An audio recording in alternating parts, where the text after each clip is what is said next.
What is up, guys? We got yet another first place deck profile here with a man that was able to take it with a special frog deck.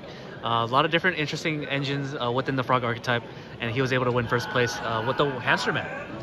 So what is your name, by the way? I'm Shen. Shen, where are you from? And yeah, any shout outs you want to give? I'm from Central Valley. Shout outs?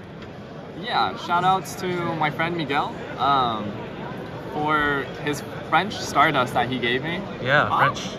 Omelette du fromage. Okay, right. Let's check out the deck profile and then let's see what you guys cooking up. All right, so this is like a Frog Monarch build, except it has a lot of variants that I kind of picked to specifically target against the meta. Okay. But you have the standard frog standard stuff. frogs. Even the 2-swap frogs is standard too, yep. Yeah. And then you have the typical Monarch. I do play 2 Ryzos. Okay. And then something I also do is I main deck 2 Vanities Fiends. Right. Especially against matchups where you can just like establish board. These are so good. I mean, obviously Vanities is good. It doesn't let your opponent play. Yeah. So these are the main tribute monsters, but we also have some special sauce in it. Okay, let's stay tuned, guys. We'll find out what they are. And then we also have the Junk Synchrons. And then this is where we have like some of the interesting techs. We have a Jinzo. Okay. So specifically, I struggle a lot with the Blackwing matchup. And so normally what I end up doing is I just like go into standby phase, main phase. If they don't have a response, I summon Jinzo. And then oftentimes it locks their Legacy Vyatagarasu, Jar of Greeds, and any other defensive traps that they have. Right. It's very unexpected. Really, the only out that they have is Kaluk now because they don't even play Book of Moon anymore. Yeah, they also have Sirocco Boro Pump. That's right. And Gale Half. Yeah. I play Blackwings enough, and I kind of understand their outs, but it's limited now because you play the Jinzo. Okay. Definitely. I also play 1 Hades. Okay, so this is tell my me, special sauce. what does this do as an effect? What does it do? It basically, whatever monster it kills in battle is negated. So this could mean a 3-point frog. It could mean a Ryko. It could mean hamster. Anything that activates in the grave or is recurring as a result being in the grave gets negated.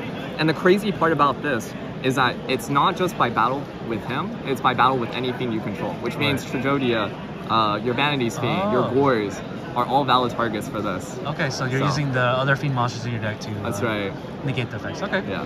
Very cool. And then we have the hand traps. Battle faders, Yeah. So these are standard.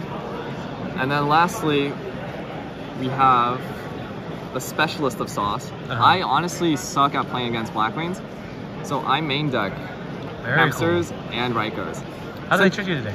Yeah, so it's crazy because these actually have inherent card removal. So even if my opponent sides in like Mask or Oppression or anything, I can destroy the floodgates typically with this. I see. And the 1800 defense is like wall enough for basically anything that isn't Sirocco or Sirocco pumped or a Synchro. So very early game, it's amazing. Yeah. And what's even better is that because of how many tribute monsters I play, I think I play like 9 tribute monsters. This is like basically an instant tribute for one of my tribute summons. And lastly, what happens a lot of the times is like game 2, game 3, I get DD Crow from my frogs, which means I don't have any outs for that, right? And so I actually end up playing in a way so that I'm not completely reliant on the frog engine and the 3-point frogs. Good, yeah, so that sounds really great. And you also have Battle Fader too. That's right. So these are basically meta picks. Yeah, and Gores, Trag. Yeah. Lots of ways to out the, go on, sorry. And then these... Oh my gosh. I play 3. I play 3 because I hate set monsters, as you can tell from the Hades as well. Right. And these are also really good at reversing the situation. Like I've had situations where my opponent has Vanities on the field, or they have like a set Pyramid Frog, and I'm able to just basically reverse that into my own monster. Okay. I play 2 Avarices because hamsters and Rykos go really quickly, and I can always do the substitute loop. And then just like the standard spells. I keep 1 Book of Moon, mostly just for defense, and then also just has good synergy with the flip monsters that I have. And, oh yeah, that's true. Yeah, if my opponent ever plays like some kind of Floodgate or Absolute Zero, I can also flip it face down and then pop it, so then it doesn't trigger. Yeah, that's very smart. Yeah. So more outs to Absolute Zero is always nice. And then the traps are pretty standard. Except for the compulsory. Except for the compulsory. Yeah. Compulsory is kind of just like, yeah, my eject button. And oftentimes what I run into is if I'm attacking with a floodgate card, like vanities, my opponent will want to deprison that, and then I can use this to recycle it and then reset that situation again the next turn. Yeah, that's true. I almost always side out Legacy after game 1, because I just want to condition my opponent into not hitting my traps, my sets. Yeah. I almost always side out Regeki breaks as well after game 1. Really? Okay. Yeah. Unless it's like against a matchup where the monster is really difficult to beat. Because then, yeah, like Machina Fortress, that is hard. Yeah, he is a tough one. 40 cards in your main deck? 43. 43? Okay, so it doesn't matter because Yeah. you're playing frogs anyways. Yeah. And then, so this is the extra, or the side. 2 side draws, 2 crows, standard. Another Jinzo, and another Vanities.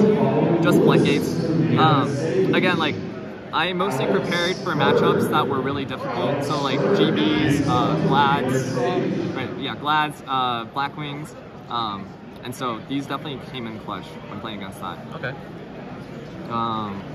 And then I have defensive traps actually. There you go, in your side deck. Yeah, so, and again, the logic behind this is that because my Treeborn is actually getting banished most of the time during games 2 and 3, it actually frees up my slot, my spell trap, so I can play defensively, right? And so that's kind of the reason, and then it definitely, trips people over. They're not expecting that most of the time. Compulse is just good against, like synchro-centric decks. Synchro-centric, okay. And then my spells is the Secret Sauce, well, the book, Lightning Vortex, and 2 creature swaps. Yes. Creature swaps is probably the MVP this entire tournament. So I was playing round 1 against Frog Heroes, and the guy was able to establish a board using Malicious Edge. I just summoned a monster, creature swapped it, I took that, and then he had no outs for it for the rest of the game. Malicious Edge. Yeah, the Malicious Edge. It's also, the logic behind this is also, I side them in against decks that specifically play floodgates.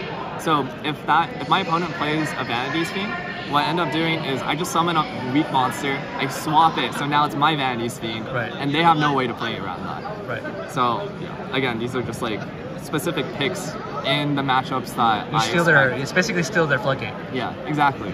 Permanently. And I think those were the main special sauce. Okay, cool.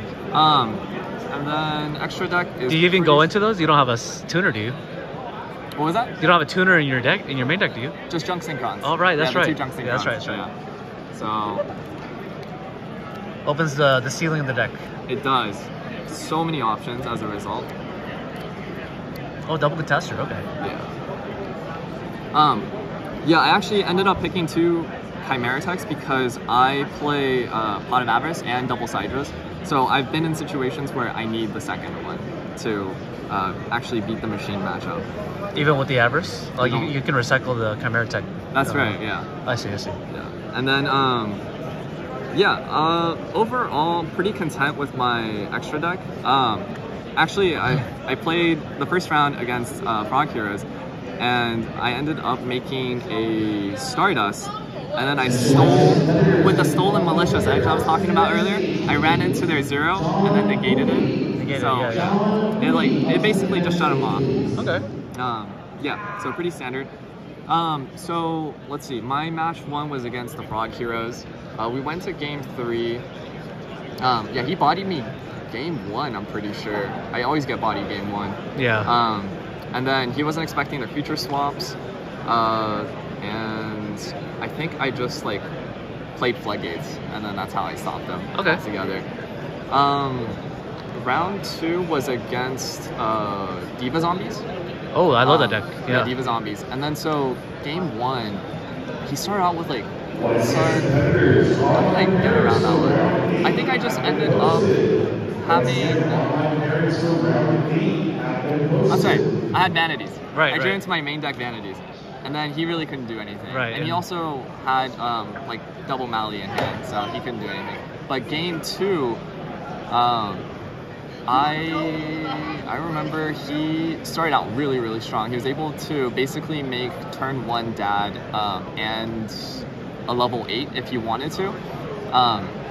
But I don't think he wanted to commit to the resources. So all I did was I just soul exchanged into my sided in Vandy's Fane. Yeah. So Vandy's Fane is really the MVP. And Dark Ruler Hades. Yeah, Dark Ruler Hades eventually came up as well, and then it was just like beating down all of his monsters. It's really also to like insurance to make sure that the Rykos doesn't come out and stop my floodgates. That's true, that's true. And then lastly, my match 3 was against Black Wings. I was so prepared for Black Wings. Yeah, you're ready. Yeah, like my main deck, right? You saw that? Game 1, I ended up using Jinzo to basically play around everything that he had. And then game 2, I started with turn 1 Swap Frog, dumped my Treeborn, and just set a Dust Shoot. Okay. And then so when I Dust Shooted him, I saw Bora, Blizzard, DDB, DDV, Oppression, and Rug. Oh my gosh. And then another advantage of the deck that I play is that a lot of the monsters, they basically don't trigger Rug. Because I don't play as many Monarchs, I play a lot of Floodgate monsters. Oh, so they true. get behind that. So Yeah. that's like another reasoning for that. So all I did was, let's see. When he attacked with Blizzard, I dropped Gores. And the next turn, I summoned into Vanities. And that was basically it. Like, I won in... Yeah, you just played around every floodgate and pulling the rug. I won by the end of his second turn. So, Got it. that's about it. Yeah, I mean, the deck can actually capture some wins, and yours was able to do it with Ryko in the main deck. So, and I love the reason that you have to be able to destroy people's floodgates that stop you. Massacre Strict, even pulling the rug as well. Yeah, and Zombie World, stuff like that. I saw all kinds of floodgate. Yeah, I forgot about Zombie World. Yeah. So, yeah. Okay, well, it was nice having you on the channel. And are you going to pleasure. continue to be playing Edison going forward? Yeah, I might try out more side events tomorrow. So Yeah, okay, I'll see you more. We might have another video. Probably. Pretty soon, I'll just put ×2, he won twice. All right. All right. Sounds good. Take care, it man. Easy.